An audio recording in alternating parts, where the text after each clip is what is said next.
Vorrei davvero capire se 249 grammi lo hanno scritto con la matita al secondo volo e già in queste condizioni. Dopo la sua analisi tecnica, che potete recuperare nella scheda qui in alto a destra, oggi siamo pronti per la prova di volo. Scopriamo insieme come si comporta una volta in aria l'Absanzino Mini Pro. L'overing, la qualità della cam, la qualità del Follow Me Active Track e molto altro. Dai, iniziamo subito. Anzi no, aspettate, prima di iniziare vi ricordo che per restare sempre aggiornati sulle offerte dal mondo della tecnologia, su droni DJI, Absan e tantissimi altri, insomma, entrate nel mio canale Telegram ufficiale TechBest Deals, linkato nel primo rigo, o circa, qui sotto in descrizione video. Vi aspetto. Sì, la schermata FPV sarà totalmente nera, ma non spaventatevi, è normale. Absan lo fa per risparmiare batteria, o almeno così pare, comparirà una volta che il drone sarà in aria. Comunque esploriamo un attimo l'applicazione, perché ci sono delle chicche, come in basso a destra l'indicatore di temperatura. Il drone è acceso da 30 secondi ed è già a 54 gradi. Notiamo qui sotto dove dice che una volta arrivati e superati gli 87 gradi, il drone, l'Absanzino Mini Pro, disattiverà automaticamente la rilevazione di ostacoli e alcune funzioni come la registrazione dei video e altre cose, insomma, quindi state attenti a non farlo surriscaldare troppo, perché è un po' pericoloso. Ma a parte questo ci sono tante applicazioni possibili, sono rimasto abbastanza soddisfatto, tante calibrazioni, è anche possibile attivare il ritorno a casa automatico di precisione, ma al momento è in sviluppo, arriverà più avanti, non sappiamo quando però. Le impostazioni si dividono in 5 sottomenu. Comunque c'è davvero un po' di tutto. Un aspetto però che mi ha fatto davvero storcere tantissimo il naso riguarda i sensori anticollisione, che dovremo calibrare noi manualmente a casa utilizzando il nostro computer. E prendetevi un'ora libera, perché i passaggi sono pochi, ma Absan ha fatto di tutto per complicare la procedura. Su Mac non funzionano e su PC Windows ci sono tanti problemi di incompatibilità. Non sono solo io a segnalare questo problema, vi invito a guardare altre video recensioni su YouTube. Diciamo che io da un drone da 600 euro mi aspetto che almeno i sensori anticollisione siano già calibrati dalla casa madre. E un altro dettaglio che mi avete fatto notare voi è la totale assenza di luci di posizione e navigazione, insomma il solito LED verde che solitamente è posto qui sotto. Questo, almeno da quello che ho capito, significa che non potrete utilizzare legalmente l'Absanzino Mini Pro dopo il tramonto, quindi di sera. Un vero peccato. Detto questo, sbrighiamoci ad armare i motori, perché siamo già arrivati a 71 gradi, tra poco si disattiverà tutto. Siamo pronti? Decollo. Bene, è comparsa la schermata FPV, fortunatamente. Proviamo a scattarci qualche foto e noto già un po' di lag a mezzo metro di distanza. Scattiamo qualche foto al bellissimo ma decadente stadio San Nicola di Bari e anche a questa rotonda. Tralasciando quell'incertezza iniziale, il segnale comunque mi sembra decisamente stabile. Cos'è successo? Qualità di overing, oggi non c'è molto vento e l'Absanzino Mini Pro tutto sommato resta abbastanza fermo in aria. Un buon overing sicuramente, considerando che ora ci troviamo a poco più di 2 metri d'altezza. Se facciamo avvicinare l'Absanzino Mini Pro a noi, arrivati a circa 30-40 cm di distanza, si blocca, e lo stesso succede anche in retromarcia, come vedete. Piuttosto state molto attenti al volo laterale, perché lateralmente l'Absanzino Mini Pro non riconosce gli ostacoli, quindi rischia di andare a sbatterci. Molto interessante anche la rumorosità. L'Absanzino Mini Pro ad orecchio è leggermente più silenzioso del DJI Mini 2. Sotto questo aspetto un buon lavoro. Le impostazioni sono totalmente automatiche, anche perché al momento non ci sono molte impostazioni possibili dal menu, come vedete. Ecco qui, possiamo scegliere l'ISO, l'otturatore e praticamente nient'altro. Già dal monitor noto che l'immagine è leggermente tendente all'azzurrino. Ovviamente non si tratta di un difetto particolare, può essere facilmente risolto con qualche aggiornamento, però è sicuramente da segnalare. Vi ricordo che questo drone ha un sensore da 48 megapixel. Se notate qualche vibrazione, fatemelo sapere nei commenti. Proviamo un'inquadratura verticale che a me affascinano molto.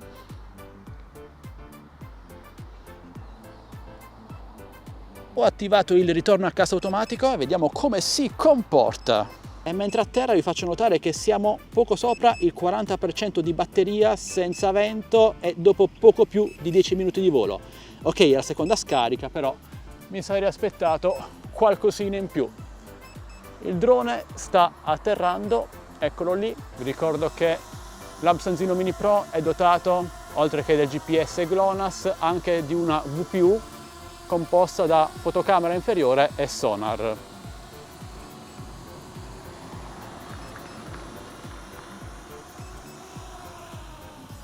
Bene, è atterrato a circa 4 metri dalla base di atterraggio. Un risultato sufficiente se consideriamo che il ritorno a casa automatico di precisione attualmente non è attivo e dovrebbe arrivare nei prossimi aggiornamenti. Vi faccio notare questo, ragazzi, guardate che differenza di tonalità c'è nell'immagine quando andiamo a inclinare il gimbal. Absan deve lavorare davvero tanto sotto questo aspetto. Ora proviamo ad attivare il Follow Me, una funzionalità che vi ricordo è totalmente assente sulla linea DJI Mavic Mini. L'Active Track non è attualmente disponibile, quindi il Follow Me non ci permette di scegliere cosa seguire, ma si limiterà a seguire il GPS dello smartphone e il radiocomando. E segui. Che cosa sta succedendo? Ho attivato il Follow Me e il drone si è girato di chiappe. Ok, ora mi sta seguendo, un po' titubante inizialmente, però ci siamo. Proviamo a correre.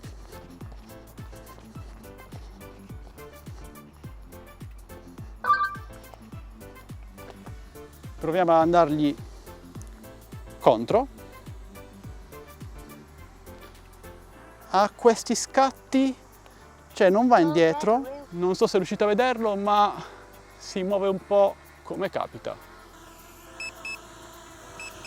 Non va assolutamente bene la batteria, sono atterrato dopo appena 18, massimo 20 minuti di volo, nemmeno così intenso alla fine, e questo non mi piace perché lui è dato per 40 minuti di autonomia, ne hanno fatto anche un video spavaldo con un crash finale, vabbè, se lo facciamo al chiuso anche il DJI Mini 2 forse ci arriva a 40 minuti, ma all'aperto in condizioni normali è tutto un altro discorso. Mi dispiace non potervelo fare sentire, ma credetemi c'è una puzza di bruciato, o meglio, avete presente l'odore della plastica delle stampanti 3D appena uscita dall'estrusore? Ecco, la stessa cosa, non so se sia normale, ma boh, è la prima volta che mi succede di sentire una puzza del genere su un drone. Allora ragazzi, considerazioni personali sull'Absanzino Mini Pro dopo la prova di volo. Per quanto riguarda la qualità in volo, beh, lui vola davvero molto bene, l'overing mi ha stupito, è davvero fermo in aria, anche come manovrabilità non si comporta affatto male, peccato per il segnale che non so, tende un po' a impazzire, a deteriorarsi a fasi alterne già a brevi distanze, ma credo che questa cosa sia sistemabile magari con un aggiornamento. Vi ricordo che lui in CE mode qui in Europa dovrebbe poter arrivare fino ai 6 km di distanza, 10 invece in FCC. Per quanto riguarda invece la qualità dei video, beh, si potrebbe fare decisamente di più, specialmente considerando che stiamo parlando di un sensore da 48 megapixel e grande quasi un pollice. Ora non so se questo è vero, però non mi hanno convinto appieno i video, specialmente per quanto riguarda la gestione automatica dell'esposizione e della tonalità. Invece le foto, le avete viste anche voi, sono incommentabili, diciamocelo. Atterraggio di precisione non disponibile, quindi state molto attenti quando lui sta atterrando autonomamente, evitate che ci siano ostacoli nei 10 metri attorno alla base di decollo. Completamente da rivedere invece l'Active Track, non ancora attivo, è il Follow Me. L'avete visto anche voi, il drone tende un po' a girarsi dove capita. Sì, ok, possiamo regolare manualmente la sua rotazione, però tende sempre a perderci e questo non va bene. I sensori di collisione invece funzionano abbastanza bene, a patto che li calibriate nel modo corretto, e credetemi, non è semplicissimo. Nota a margine per il radiocomando che, come vi ho già detto nell'analisi tecnica, è bello solido, massiccio e permette di manovrare il drone in modo molto preciso. Molto luminoso e ben leggibile anche il piccolo display incorporato. Quindi ragazzi, in conclusione, vi consiglio pure no l'acquisto del Labsan Zino Mini Pro. Beh, attualmente, considerando il suo prezzo dal sito ufficiale Absan attorno ai 500 euro,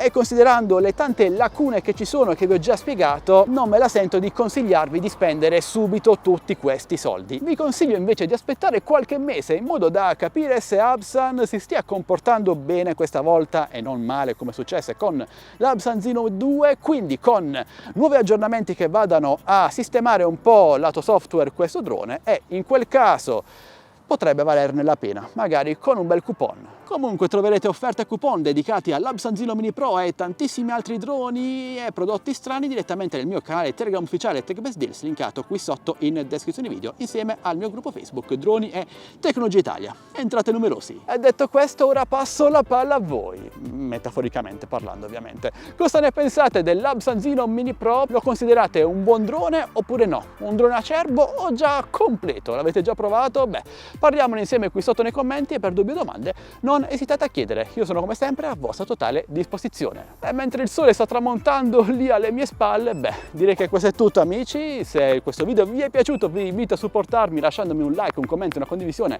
iscrivendovi e attivando la campanellina per non perdervi notifiche dei miei nuovi prossimi video. È tutto completamente gratuito. Sta bippando qualcosa, penso stia per prendere fuoco tutto, quindi io scappo, vi saluto e vi do appuntamento al mio prossimo video, sempre che vogliate, sempre qui su Addixx2Tech. Alla prossima, ciao ragazzi!